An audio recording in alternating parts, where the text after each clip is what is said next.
الحمد لله وكفى وسلام على عباده الذين اصطفى أما بعد فأعوذ بالله من الشيطان الرجيم بسم الله الرحمن الرحيم إنما يخشى الله من عباده العلماء سبحان ربك رب العزة عما يصفون وسلام على المرسلين والحمد لله رب العالمين اللهم صل على سيدنا محمد وعلى آل سيدنا محمد وبارك وسلم اللهم صل على سيدنا محمد وعلى آل سيدنا محمد وبارك وسلم اللهم صل على سيدنا محمد وعلى آل سيدنا محمد وبارك وسلم رب اشرح لي صدري ويسر لي أمري واحلل عقدة من لساني يفقهوا قولي رب زدني علما ربي يسر ولا تعسر وتمم بالخير وبك نستعين يا فتاح يا عليم بسم الله الرحمن الرحيم Inshallah, today we will talk about taqwa and specifically what does taqwa mean in the 21st century. So let's start with the definition of taqwa. And the best way to describe taqwa is a waqia of the Sahaba Karam, that two of the Sahaba Karam were walking, and one asked the other, "What is taqwa?" And the other replied in an amazing example, which really tells us, what taqwa really means. And this is an example, if you hear once, you will never be able to forget it. What was the example? The Sahabi said that, he asked the other Sahabi, "Have you ever walked across a path where there are a lot of thorns on the way?" So the other Sahabi said, "Yes, I have." So then the first one said, "So how did you walk, right? How did you make your way across that thorny path?" So the other Sahabi said that, I gathered all of my garment in my hand and I made sure that I carefully put my steps and navigate through that path in such a way that none of the thorns hit my legs, my feet, or my clothes get stuck into them. Otherwise, I could tear my clothes, I could hurt my feet and my legs. So then the first Sahabi said that that is exactly what is taqwa, that you tread the path of life in a way that you carefully navigate each and every step in life and you stay away from sin. So the thorns are given the mushabihat of sins, and that path has given the mushabihat of our life. And there is such a beautiful and amazing example that every time I think of taqwa, this is the first example and the first thing that comes in my mind. That are we really living a life in such a manner that we are thinking about every single step we take? We remember Allah subhanahu wa ta'ala in every single step we take. Are we really keeping ourselves away from sin in every single step? Yeah, in the daily hustle bustle of our lives, we're just going ahead without thinking, without looking right, left, or center.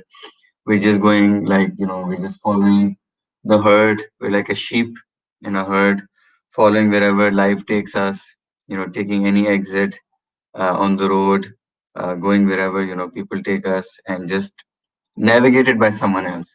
Are we navigating ourselves or are we navigated by someone else? That's the real question. Are we in control of our life or have we given the control to someone else? And that someone else can be, people around us, that someone else can be society, that someone else can be anyone, right? That someone else can also be halat.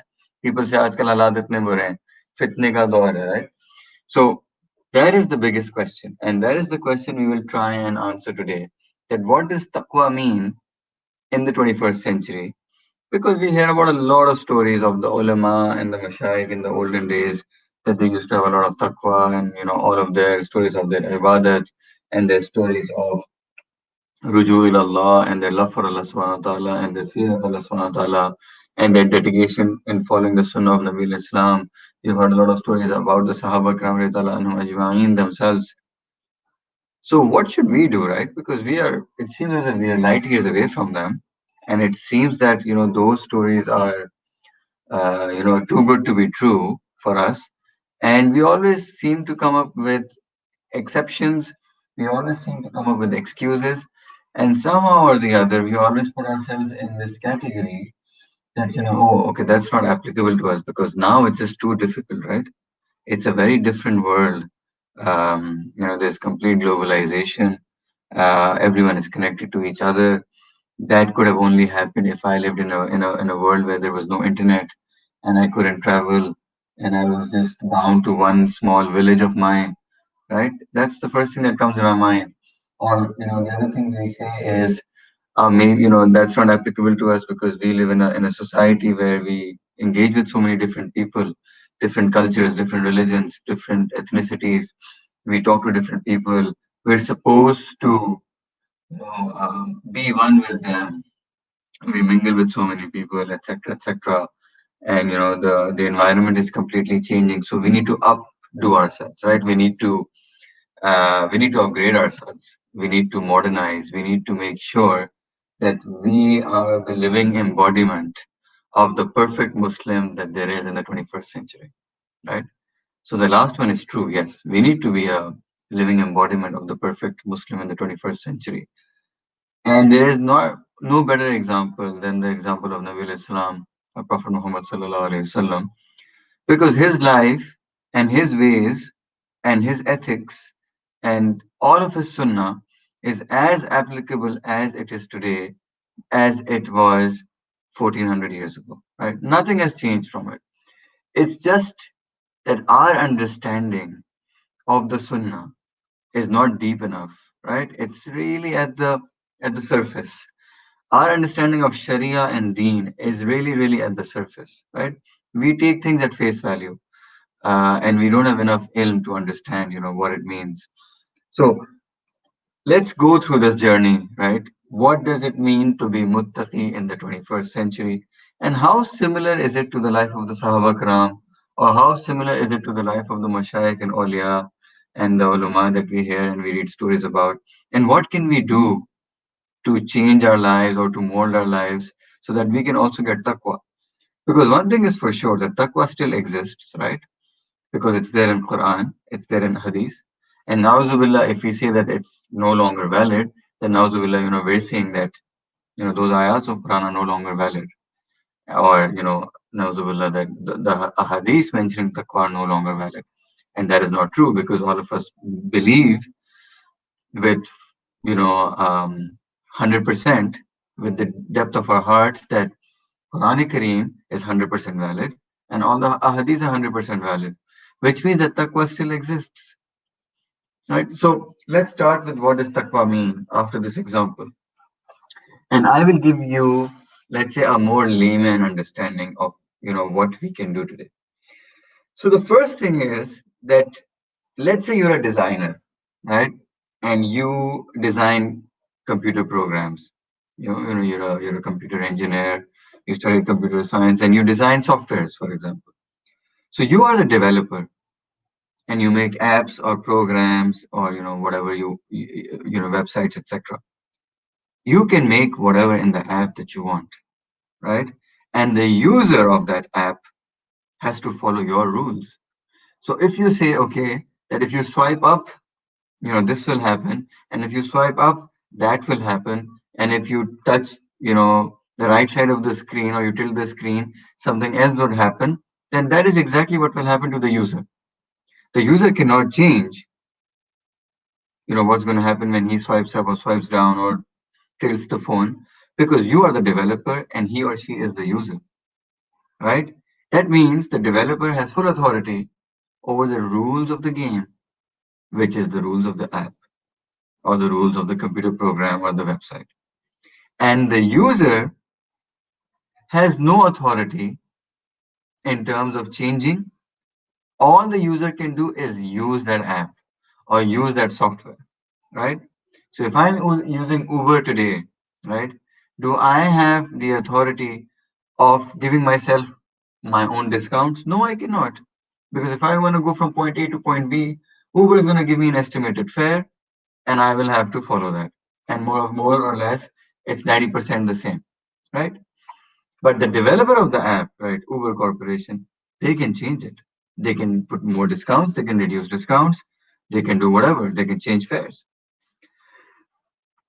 Just like that, this dunya is made by Allah subhanahu wa ta'ala, right?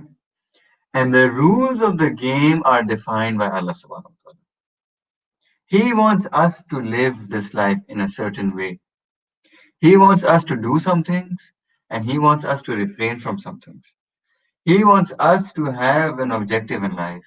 He wants us to have a role model, that is Nabi al-Islam. He wants us to pray 5 times a day. He wants us to fast in the month of Ramadan. He wants us to go for Hajj. He wants us to pay our zakat once a year. Right? He wants us to only worship him and him only and not do shirk. These are the rules of the game. Can we change the rules? No, we cannot. Yeah, na'udzubillah, we can deny them, and if we deny the rules, then we go into kufr. But if you want to live this life, then you need to live this life as per the rules of the game. And these are the rules of the game. And these rules of the game are called taqwa. Every time you live your life as per the rules of the game made by Allah subhanahu wa ta'ala, as per the rules of Allah subhanahu wa ta'ala, that is Sharia, that is taqwa.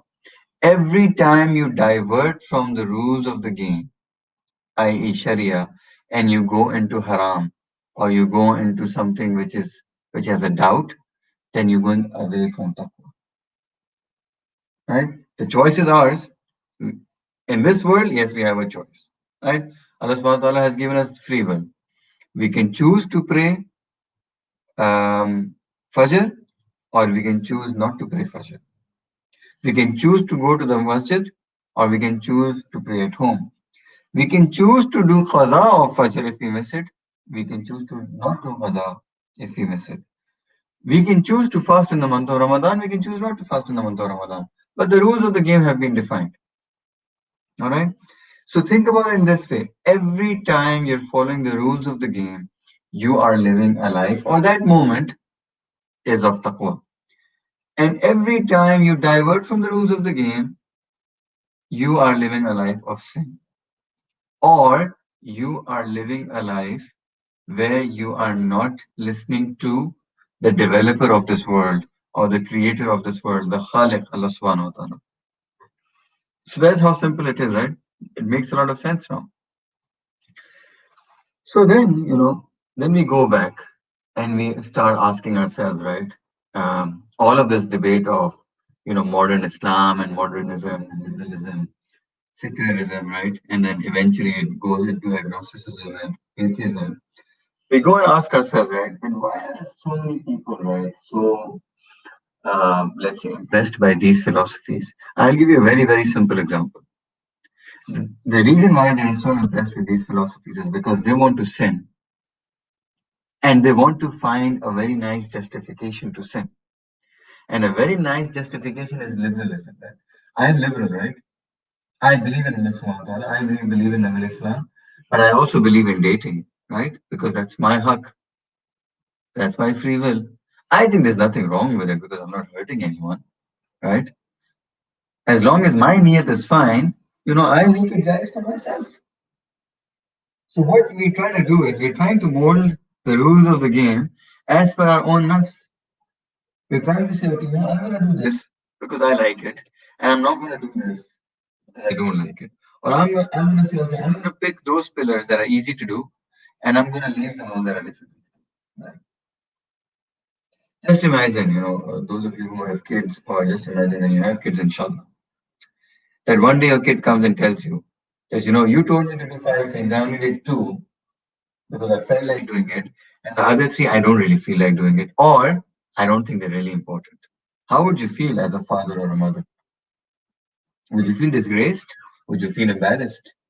Would you feel angry? Right? Would you start questioning your tarbiyah for your children? That my child only did 2 out of 5 things and the other 3 he disregarded or she disregarded because they don't feel that they're important or they don't feel that, there's any reason to do them. So now go back to the Sharia and to the rules defined by Allah subhanahu wa ta'ala. Right?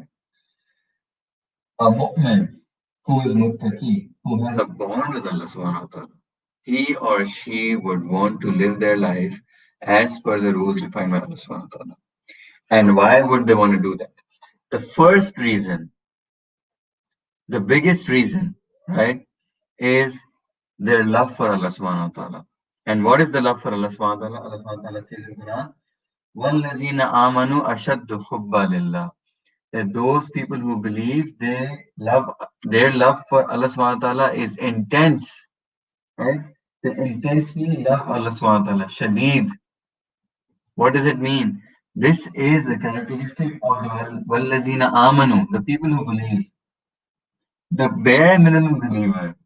His or her characteristic is that they intensely love Allah subhanahu wa ta'ala. They're crazy about Allah subhanahu wa ta'ala, right? They don't just have what we call a kanuni relationship, right? Oh, because I have a neighbor, I need to respect the neighbor because, that's how it goes in society, even though I don't love my neighbor. But I need to respect him. I need to take care of him, right? I need to make sure that I'm not too noisy at night, and I need to make sure that I do all the akhlaqiyat. But I don't love my neighbor. That's a kanuni relationship. But then there's a jununi relationship that I really love my mother. I really want to make sure my mother's happy. I don't want to see her sad, right? Even if it's something jais, but if it makes her sad, I'm not going to do it, right? If she doesn't want me out after 10 p.m., I won't go that night because she doesn't want me to go out, for example. That's called a Jununi relationship. The Mu'mineen have a Jununi relationship with Allah subhanahu wa ta'ala. They want to make Allah subhanahu wa ta'ala happy at each and every instance, right? And they go above and beyond to do that. They not just follow rules, they want to make sure that every single day and night and every single moment they please Allah subhanahu wa ta'ala. सिर्फ basic काम करके नहीं खत्म कर देना. They don't want to just pass. They want to get an A. That's وَالَّذِينَ آمَنُوا أَشَدُّ حُبًّا لِلَّهِ. So the first reason why you want to get taqwa is because you just love Allah subhanahu wa ta'ala so much. And the fact that Allah subhanahu wa ta'ala doesn't like something or that he may get naraz with you is enough to deter you from doing it. Hence, you will live a life of taqwa until you please him on the day of judgment, inshallah. So that's the first reason. The second reason is the fear of Allah subhanahu wa ta'ala, right? If you go through the 99 names of Allah subhanahu wa ta'ala, they're ajib, right? There are a lot of names like Rahman, Rahim, right? As-Sattar, the most merciful, the beneficial, the one who hides, Ar-Razaq, the one who gives. But then there are also other names, right? Al-Jabbar, Al-Mutakabbir, right? The one who has full authority over the world, right? The one who can, hold the world and shake it, right? The one who controls the last day, the day on which nothing will have any say but Allah subhanahu wa ta'ala. So we should also look at the other side of the picture, right? So that we have fear of Allah subhanahu wa ta'ala in our hearts. Allah subhanahu wa ta'ala says in Quran, A'udhu billahi minash shaitanir rajeem, Alam ya'ni lil lazina amanu an takhsha qulubuhum li dhikrillah. Right? That isn't it time for the people of Iman, right? That their hearts fear with the remembrance of Allah subhanahu wa ta'ala.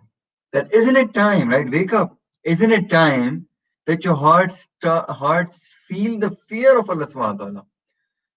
We all know the feeling of love, right? The feeling of love is compassion, right? We want to talk to that person, we want to be close to that person, right? We want to spend more time with that person, we want to share things with that person. That's the feeling of love. We tell that person our deepest secrets. So what about the feelings of fear? How can you define the feeling of fear? The feeling of fear, one is, if you imagine that you're walking in a jungle at night and you hear a roar of a lion, you will freak out, right? That is a feeling of fear. You want to run, you want to hide, you want to climb a tree, right? You just want to get to a safe place. That is a feeling of fear. But the feeling of fear of Allah subhanahu wa ta'ala is even more than that. It's the feeling that I don't want to make Allah subhanahu wa ta'ala naraz, right? I want to make sure he's happy with me. I want to do whatever he wants me to do, right? Without any questions. That is the feeling of fear we need to get towards, right? Yes, we can read all the Quran ayat and ahadith about the azab of qabr, about the day of judgment. how people will be questioned about Jahannam, about the azab of Jahannam, about how the mu'mineen will be thrown into Jahannam, how the munafiqeen will be the first ones to go into Jahannam. They will be the deepest into in Jahannam. We can read about all of that. And that will also drive that fear in our hearts. But the biggest fear of the awliya is that मैं अपने रब को कहीं नाराज ना कर दूं. ऐसा ना हो कि मैं हम दुआ कर रहे हो हाथ उठा के और अल्लाह हमारी दुआ को रद्द कर दे. अल्लाह ताला हमारी दुआ को कबूल ना करे. Right? We don't want to be like Shaitan. Shaitan worshipped Allah subhanahu wa ta'ala for many, many, many, many years, right? Hundreds of thousands of years or more than that. It comes in a hadith that he did sajda on every single part of the earth, right? If you want to do that around the globe, I don't know if our life is big enough to do that.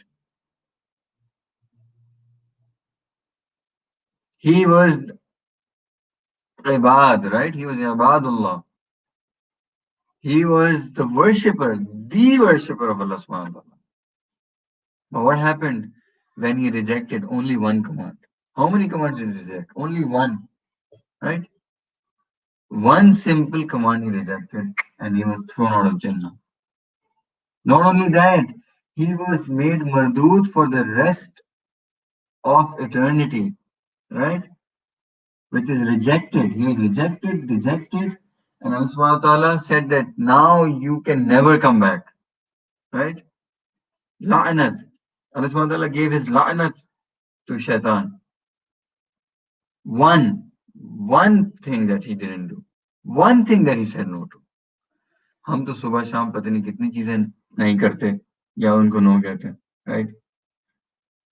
Whether it's salah, whether it's lowering of the gaze, whether it's our akhlaq, whether it's being kind to people, whether it's akhlaq to our spouse, children, family, whether it's rights of neighbors, whether it's the way we drive and we talk to people, whether it's, I don't know, so many things.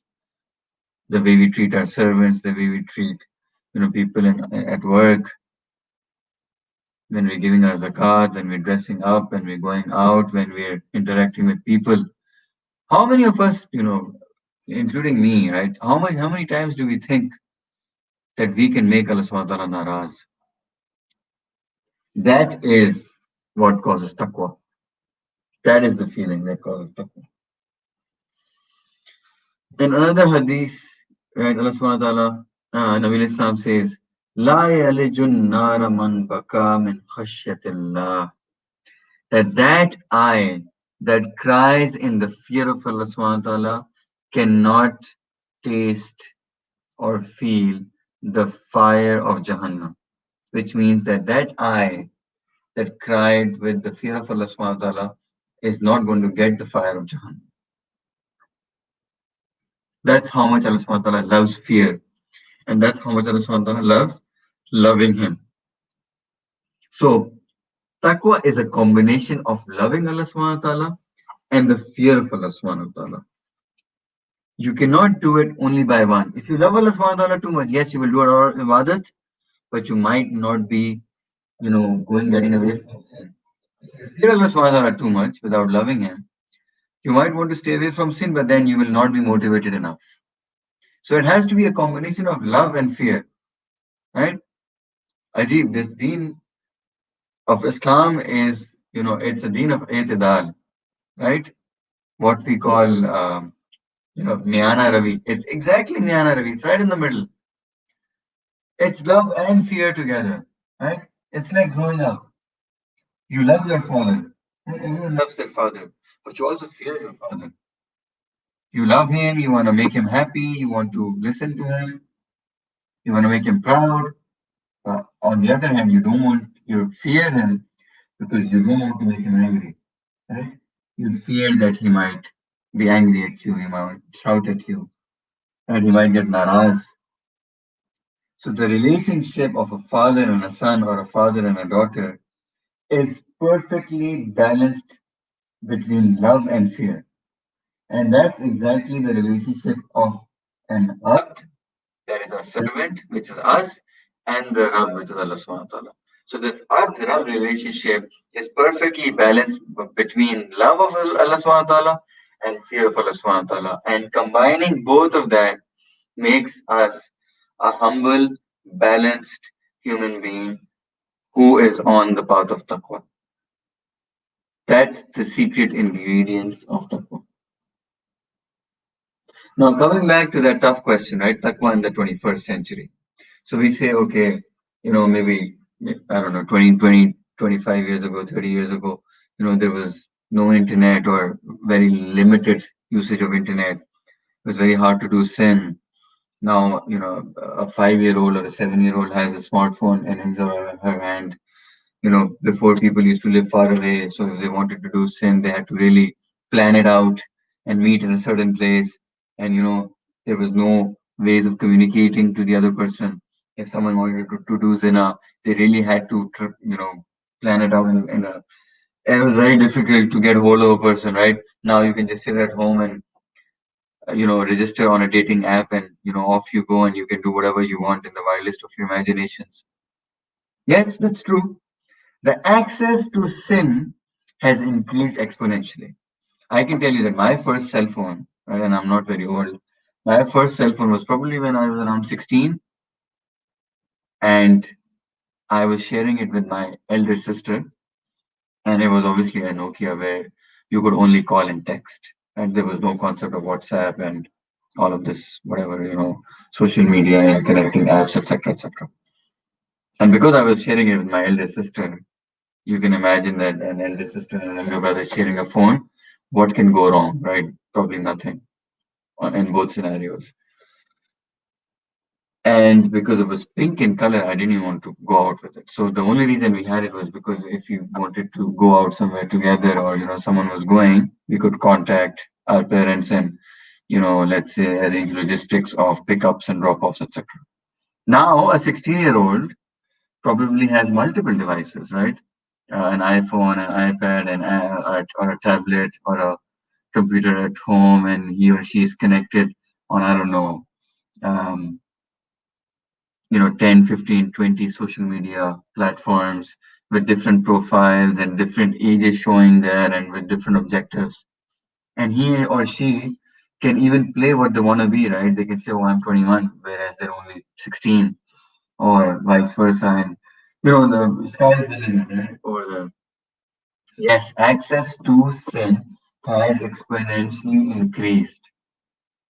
That's definitely there, and it will keep increasing till the day of judgment, right? Till Qiyamah, this will keep on increasing. The world is going to become a more tough place to live. It's going to become easier to lie, easier to deceive, easier to do zina, easier to do more sin, easier to get away from the deen of Islam, easier to break the Sharia, easier to not have a life of taqwa. So that's all, bad things, right? Now let's talk about the opportunity.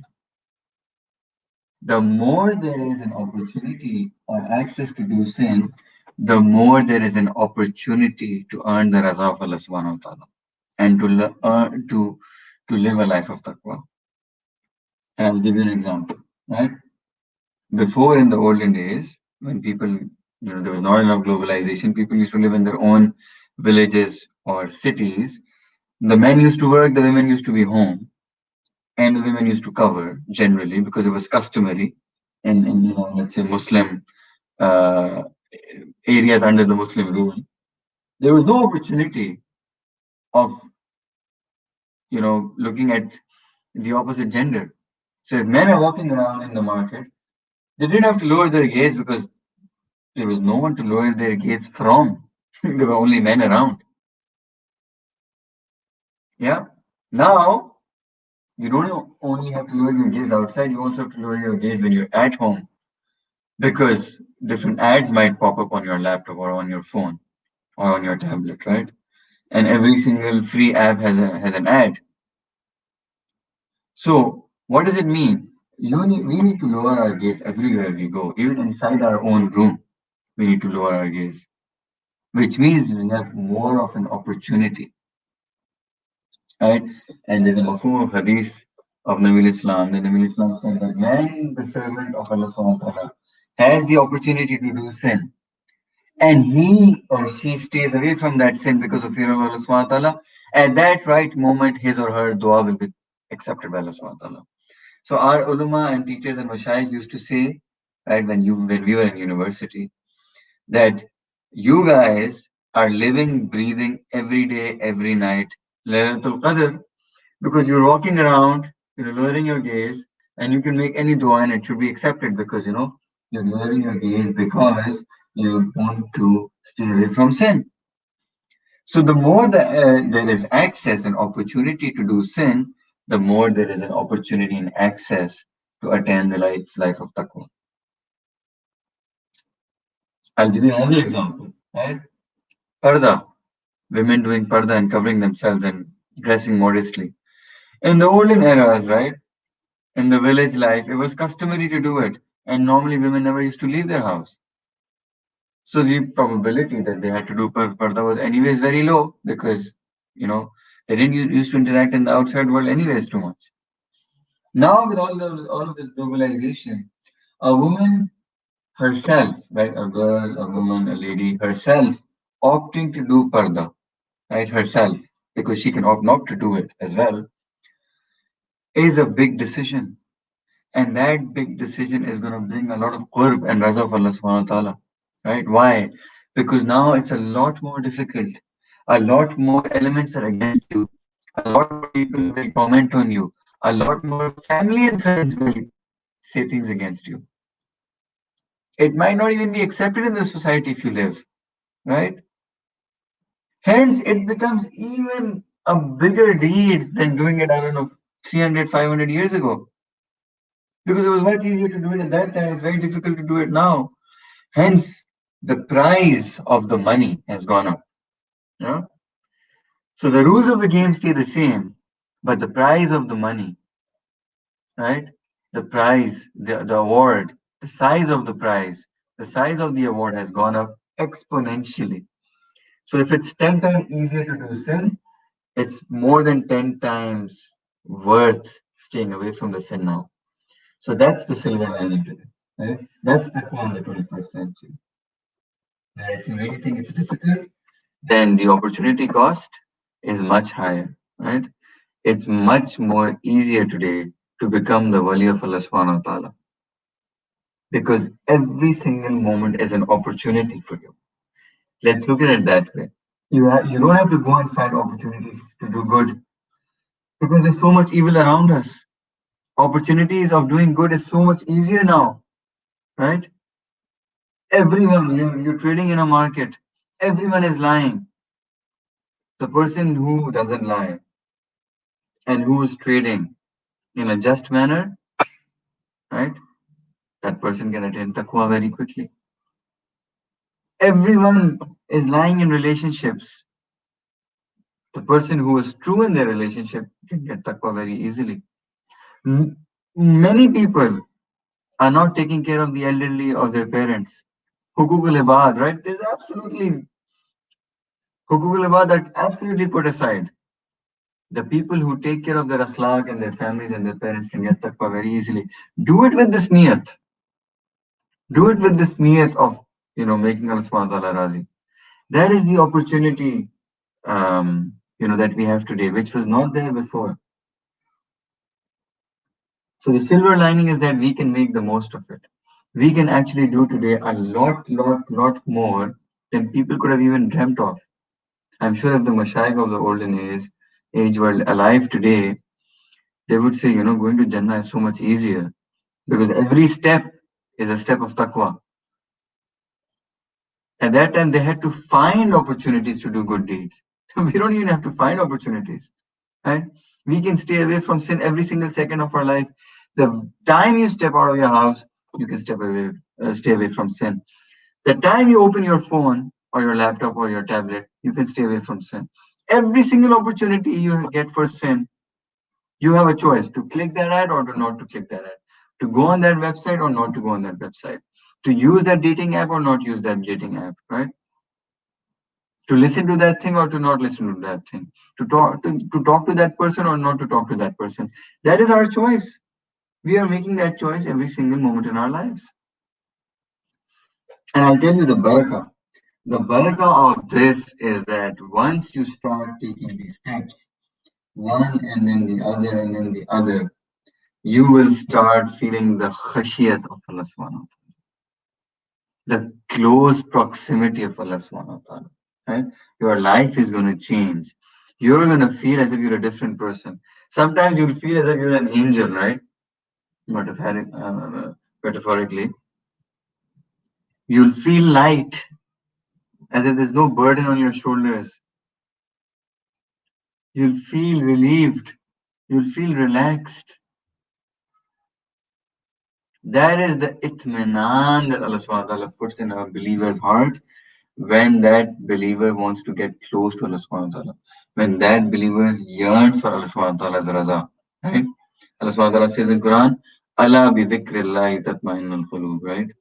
That verily only with the zikr of Allah subhanahu wa ta'ala, your hearts will get itminan and satisfaction. So this dunya cannot give you satisfaction, right? You get one thing, you want another. You get the second thing, you want another. You want the third thing, you get another. It will never end. It's infinite. You go on Amazon online or whatever you have, in wherever you live, any e-commerce online portal, there are infinite amount of products to buy. It will never end. And they're being added. The catalog is increasing every single day. It is never going to end. You open Netflix or whatever, Amazon Prime or any other thing, and you start watching series and movies, it's never going to end. It's infinite. Every single day there's something new, right? It is not going to give you satisfaction. It's not going to, it's just going to make your nafs more. If you could watch 4 hours and then you'll watch six. If you could watch six, then you'll watch eight. If you can watch eight, then you'll watch 10. It's just going to keep increasing your appetite till the time you're going to have sleep deprivation, till the time you're going to start missing dunya, till this time you're going to start feeling lethargic. It's never going to end. But taqwa and the love for Allah subhanahu wa ta'ala and the fear of Allah subhanahu wa ta'ala is such a beautiful thing that once you start doing it, once you get into that the rhythm, once you start living that life, you're going to feel a permanent change. And you're going to say, I want that. I want more of that. It's like a drug.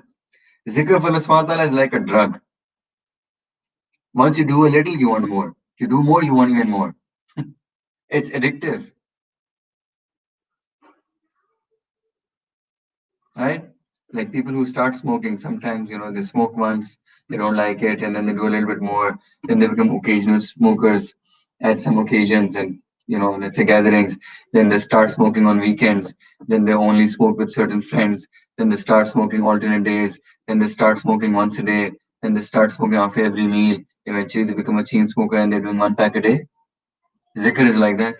You do it once, you feel nice, you do it a couple of times, you do it some gathering of ulama, mashayikh, you do it more, you do it with some certain friends, then you do it on a weekend, then you do it more, then you start doing it maybe a couple of days a week, then you do it after, I don't know, every salah, once a day, you do it once a day in the salah, and eventually you're going to get hooked onto it. You're going to make time in your routine for zikr. And before you know, you'll be hooked onto it, right? Allah bi zikrillahi tatma'innul qulub. So why don't we get to the right addictions, right? Why don't we want to feel light and relieved? And why don't we want to go in this direction rather than all of these fancy things of secularism and liberalism and how we can justify ourselves by doing sin? You can justify this your sin all you want. It doesn't matter in the eyes of Allah subhanahu wa ta'ala. A sin is a sin. A sin has no justification. It is a sin. Innamal a'malu binniyat, right? It has no justification. It's going to stay a sin in the dunya. It's going to stay a sin on the day of judgment. It's going to be a sin in your book of deeds unless you do tawbah from it. That's it. So let's not stay in this gray world, right? Let's clear our conscience. Let's not lie to ourselves. Let's live a guilty-free life. Let's live a life where we can tell ourselves, right? I'm not talking about other people. Let's live a life when we can tell ourselves, I tried my best. And let's live a life where we can tell Allah subhanahu wa ta'ala. The day you can tell Allah subhanahu wa ta'ala, in your dua that, Ya Allah, I tried my best. Wallahi, Ya Allah, I tried my best. Right? I couldn't do more. I really tried my best. That's when Allah subhanahu wa ta'ala would want to love you even more. Allah subhanahu wa ta'ala already loves the mu'mineen. That's when you will start feeling that closeness and qurb of Allah subhanahu wa ta'ala. That, Ya Allah, I tried my best. I tried praying at the right time, right? I tried going to the masjid. I tried staying away from sin. I tried not to look at that. I tried not to open that. I tried not to talk to that person. I tried to have my akhlaq good. I tried not to abuse or scream. I tried this. I tried that. Ya Allah, I really tried my best. But I'm still weak. We're all weak, right? At the end of the day, we're servants of Allah subhanahu wa ta'ala. That's why we call servants, right? We are servants. We are weak, crippling servants. That's our reality. Let's not justify our sinful life by fairy tale philosophies. Let's accept the fact, yes, Allah, yes. Ya Allah, yes, I sin. Ya Allah, yes, I've sinned. But Ya Allah, we know that you are Rahman Rahim. You are the most merciful. You will forgive all of my sins. I believe that 110%. That, Ya Allah, I'm making tawbah, you will forgive me. I know. You will not only forgive me, but you will also hide my sins. You are as-sattar. You will hide my sins in this dunya, and you will hide my sins on the day of judgment. There's a hadith that, the Mafhum hadith says that Allah subhanahu wa ta'ala will call a person on the day of judgment, close to him. And Allah subhanahu wa ta'ala is going to surround that person with something so that, his book of deeds are not visible to the other people on the day of judgment. And Allah subhanahu wa ta'ala is going to ask that person, what sins did you do? And he's going to say, Ya Allah, I did this sin, this sin, this sin, this sin. And Allah subhanahu wa ta'ala is going to ask him, is that all? He's going to say, Ya Allah, that's all. Then Allah subhanahu wa ta'ala is going to open his book of deeds further. He's going to say, no, you're forgetting, you also did this sin, you also did that, you also did that, etc., etc. And that person at that time is going to think that, okay, I am completely destroyed. There is no way I'm getting saved today. Right? That person is going to give up in front of Allah subhanahu wa ta'ala.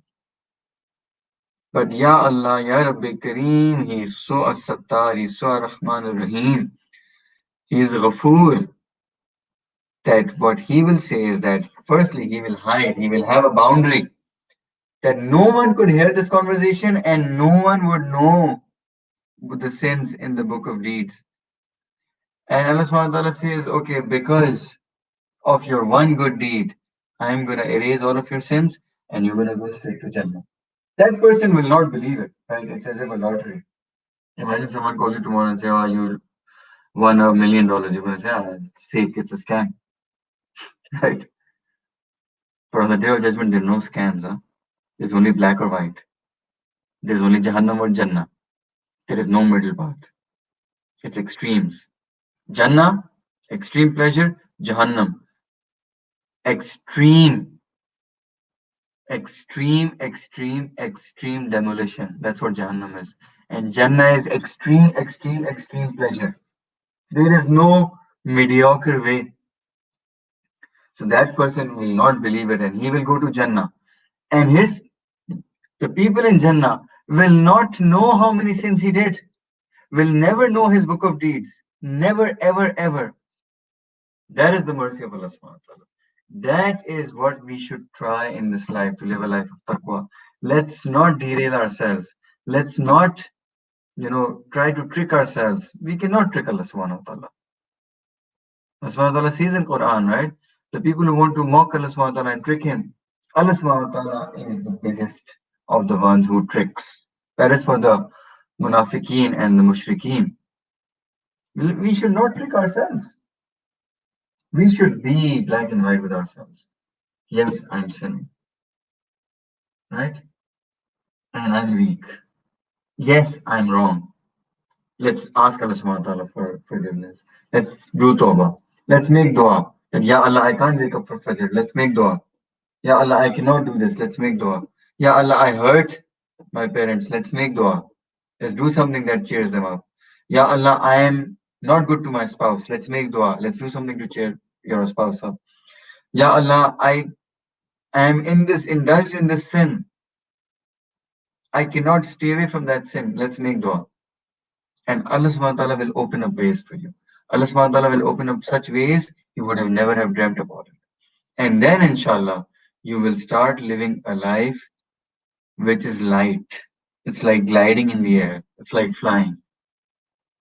Guilt-free life. A guilt-free life is when you can go to Allah subhanahu wa ta'ala again and you can say, Ya Allah, I tried my best. I'm trying to live a life of taqwa. I want to love you. I want to fear you. And I also have moments when I feel that I really love you. And I also have moments when I feel that I really fear you. But I want my full life to become like that. So I can become amongst the muttaqeen. And what happens to the muttaqeen? Allah subhanahu wa ta'ala loves the muttaqeen. Right? That is the objective of our life. To become people of taqwa. To become people of taqwa so that Allah subhanahu wa ta'ala can really love us and Allah subhanahu wa ta'ala can give us the award in this dunya and the hereafter. It's not only about akhirah, it's also about this dunya. Your life will be so much more simpler. And our lives will be so much more simpler. We will get away from so many of unnecessary and fuzul things that we waste our time, effort, energy, money, emotions. We don't need them. So inshallah, let's make a niyat and let's make dua that Ya Allah, please give us a life of taqwa. Ya Allah, please give us a life where we can have, lead a guilt-free life, where we can live a life that we can show you on the day of judgment, a life that we can show Nabi al-Islam on the day of judgment. And Ya Allah, please, please take us away from all of our sins and grant us taqwa in the 21st century. Yes, we are living in a difficult time and day. It's a difficult time to live, but Ya Allah, we want to make the most of the opportunity that you've given us. We have access to all the sins that people could have dreamt about 200 years ago or 100 years ago. We have access to all of the wrong things, but we will still choose not to do them. We will still choose to stay away from them because we love you, we fear you, and we want to make you happy. Inshallah, let's end with a small dua. سبحان ربي العلى الوهاب اللهم صل على سيدنا محمد وعلى آل سيدنا محمد وبارك وسلم ربنا ظلمنا أنفسنا وإن لم تغفر لنا وترحمنا لنكونن من الخاسرين لا إله إلا أنت سبحانك إني كنت من الظالمين Ya Allah, Rabbi Kareem, Ya Allah, we are your wrong servants, Ya Allah. Ya Rabbi Kareem, we wronged ourselves. Ya Rabbi Kareem, we're living a life of deception, and the only person we're deceiving is ourselves. Ya Allah, Rabbi Kareem, Ya Allah, Rabbi Kareem, we justify our sins, we justify our ghaflat and our laziness. Ya Allah, Rabbi Kareem, take us out of our laziness, take us out of our sins. Ya Allah, Rabbi Kareem, take us out of our deceit. Ya Allah, Rabbi Kareem, take us out of this ghaflat. Ya Allah, Rabbi Kareem, grant us your zikr, Ya Allah, the zikr of your name, Ya Allah. Ya Allah, Rabbi Kareem, grant us your rahmah, Ya Allah. Ya Allah, Rabbi Kareem, जो हकीकत है वो आप जानते हैं. Ya Rabbi Kareem, आप जाहिर भी जानते हैं, आप बातिन भी जानते हैं. या रब करीम, cleanse our zahir, cleanse our batin, ya Allah. Ya Allah, Rabbi Kareem, we do istighfar, astaghfirullah Rabbi, min kulli zammin wa tubu ilayh. Ya Allah, Rabbi Kareem, we seek forgiveness from all of our sins, Ya Allah. The sins that we remember, Ya Allah, the sins that we don't remember, the sins that we've done with our eyes, the sins that we've done with our ears, the sins that we've done with our nose, with our tongue, the sins that we've done with our hearts, the sins that we've done with our body parts, the sins that we've done with our legs walking towards places of sin, the sins that we've done with our hands, Allah Rabbi Kareem, the sins that we've done with our tongues of hurting other people, Allah Rabbi Kareem, the sins that we remember and the sins that we've forgotten, the sins that we've done intentionally and the sins we've done unintentionally, the sins that we've done in broad daylight, the sins that we've done in the darkness of the night, the sins that we've done outwardly in front of people, the sins that we've done by hiding alone in our rooms. Allah Rabbi Kareem, aap to alim bizat sudur hain. Ya Rabbi Kareem, you know what's in our hearts. Ya Allah Rabbi Kareem, you've sent Kiraman Katibin to write down all the deeds, Ya Allah Rabbi Kareem, all the good and bad ones. Ya Allah Rabbi Kareem, aapse hum kuch nahi chupa sakte. Ya Rabbi Kareem, we cannot deceive you, Ya Allah. We're only deceiving ourselves. Ya Allah Rabbi Kareem, erase our sins, Ya Allah. Ya Rabbi Kareem, you are as-Sattar and we are Abdul Sattar, Ya Allah. या रब करीम सत्तारी का मामला फरमाए. या रब करीम, जिस तरीके से इस दुनिया में आपने गुनाहों को छुपा लिया है, या रब करीम क़यामत वाले दिन भी गुनाहों को छुपा लें, आखिरत में भी गुनाहों को छुपा लें. या रब करीम, हम नेक बनना चाहते हैं, या रब्बे करीम नेक बना दीजिए। या रब्बे करीम हम नेक, हमारी नियत ही कबूल फरमा लीजिए। या रब्बे करीम, we don't have the power, we don't have the willpower, we don't have the spiritual strength to become नेक। या अल्लाह या रब्बे करीम, but we want to become नेक या अल्लाह। या रब्बे करीम, एटलीस्ट हमारी ख्वाहिश तो है कि हम नेक बन जाएं। या रब्बे करीम, we want to stop deceiving ourselves with all of these fake philosophies। या अल्लाह रब्बे करीम, there is only one philosophy, which is to make you razi ya Allah, to live the life of Sharia, to live the life of Sunnah of Nabi al-Islam, to live a life to love you and to fear you and to live a life of taqwa ya Allah. Ya Rabbi Kareem, make us among the muttaqeen ya Allah. Ya Allah Rabbi Kareem, we're too far away from it and it seems as if we're light years away from it. But Ya Allah Rabbi Kareem, you have the power to make us amongst the muttaqeen in one night ya Allah, in one instance ya Allah. Ya Allah Rabbi Kareem, we read stories about the awliya who used to be sinners, but only in one instance, Ya Allah Rabbi Kareem, they did tawbah and you made them amongst your awliya. And then you accepted them for the work of your deen, Ya Allah. Ya Allah Rabbi Kareem, we have access to sin. We have so many opportunities of sinning. Ya Rabbi Kareem, we will choose not to do them. We choose not to do them because we don't want to anger you, Ya Allah. We want to make you razi, Ya Allah. Ya Rabbi Kareem, आपको नाराज नहीं करना। या रब्बे करीम, आपको राजी करना है। या रब्बे करीम, सिर्फ आपकी आपकी नाराजगी से बचने के लिए हम वो गुनाह नहीं कर रहे, अदरवाइज हमारे पास वो सारी अपॉर्चुनिटीज है गुनाह करने के लिए। या रब्बे करीम, हमें गुनाहों से बचा लीजिए, हमसे वो अपॉर्चुनिटीज ले लीजिए। या रब्बे करीम, इस दिल को बदल दीजिए। या अल्लाह, हमारे निफाक को निकाल दीजिए। या रब्बे करीम, हम कहते कुछ हैं करते कुछ हैं। या अल्लाह रब्बे करीम, हमारे दिलों को साफ कर दीजिए।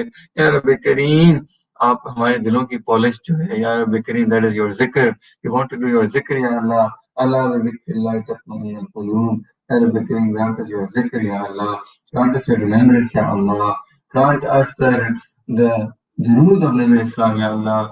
या रब्बे करीम, इसकी तौफीक अता फरमा दीजिए। या रब्बे करीम, अगर आप तौफीक ले लेंगे हम नहीं कर पाएंगे। या रब्बे करीम, give us the तौफीक या अल्लाह। We want to remember you, we want to send दुरूद on Nabi Islam। Ya Allah Rabbi Kareem, we want to have good company, Ya Allah. Ya Rabbi Kareem, grant us good company. Ya Allah Rabbi Kareem, जहाँ जहाँ मुसलमान परेशान है, रब्बे करीम उनकी परेशानी को दूर फरमा दीजिए। या अल्लाह रब्बे करीम, take away this pandemic from us।